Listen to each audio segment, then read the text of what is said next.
Bonjour et bienvenue dans ce nouvel instantané. Tout d'abord, je vous souhaite à toutes et à tous une bonne année 2020 au nom de radioanime.net mais aussi au nom de Animer nos mélodies. Mais dites-moi, 2020, c'est pas 2000 fois 20? Pour commencer cette nouvelle année, j'ai voulu vous faire entrer dans l'infiniment grandiose, vous faire rêver, vous faire pénétrer dans l'osmose du cosmos. Et rien de mieux qu'un petit Senseiya pour ça. L'instantané de Yota, et ça va faire mal. Et pour ce faire, nous allons parler de la musique du deuxième film de la franchise nommé La Guerre des Dieux. La Guerre des Dieux est donc le deuxième film de Saint Seiya, les Chevaliers du Zodiac, qui date de 1988, et c'est toujours Seiji Yokoyama qui compose les musiques. Vous le savez déjà, Seiji Yokoyama est l'un des plus grands compositeurs japonais, et il a su pousser au paroxysme, comme les Saintes, ses compositions pour la série télé et les films, pour en faire aujourd'hui l'objet d'un culte auprès des animés fans. Il faut tout de même se rappeler que même si on connaît son travail sur Saint Seiya, principalement, il a aussi fait des œuvres de séries live comme Metal Dare, Winspector, Shoriki Sentai Olanger, Megaloman, ça c'est plus dans les années 70, mais aussi pour des animés comme Captain Harlock, que l'on a connu en France sous le nom de Albator 78. Enfin, je vous rappelle quand même que malheureusement, on n'a jamais entendu les musiques de Seiji Yokoyama puisqu'elles ont été remplacées par les musiques de Eric Chardin. Alors bon, ben voilà, on fait avec, hein, quoi. C'est comme ça. Hein. Mais il a aussi composé des musiques d'animés, hein, comme Magica Taruturukon, qui était sorti en manga chez Tonkam, Xanadu Dragon Slayers, Densetsu, Gokyu Shugikyu, Bikuliman, et bien d'autres.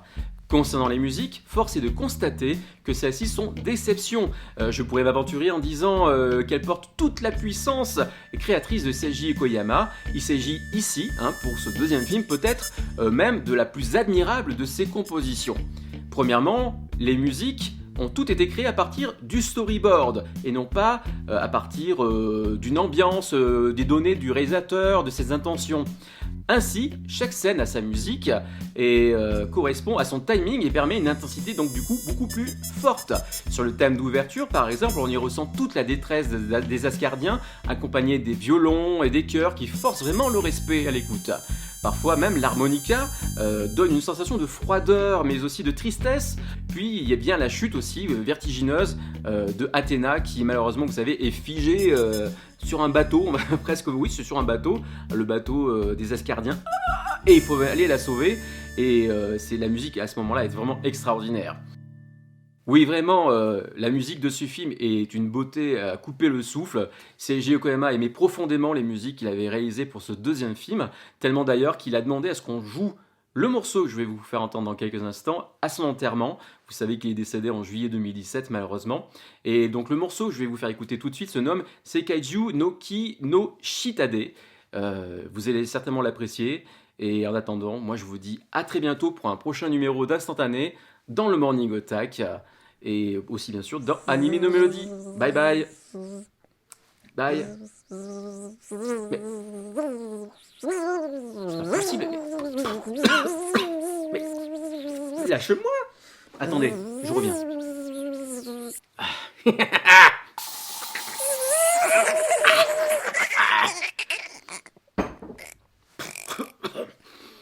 Et voilà, je t'ai eu.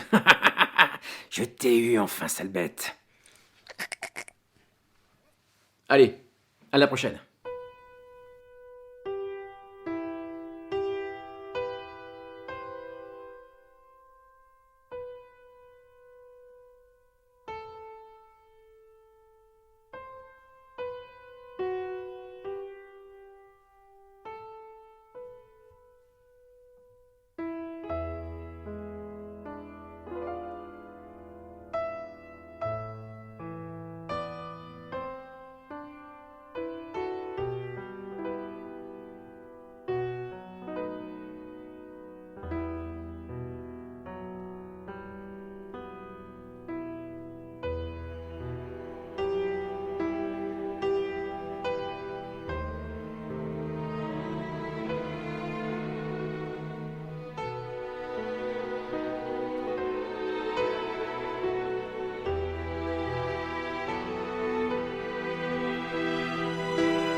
L'instantané de Yota, et ça va faire mal.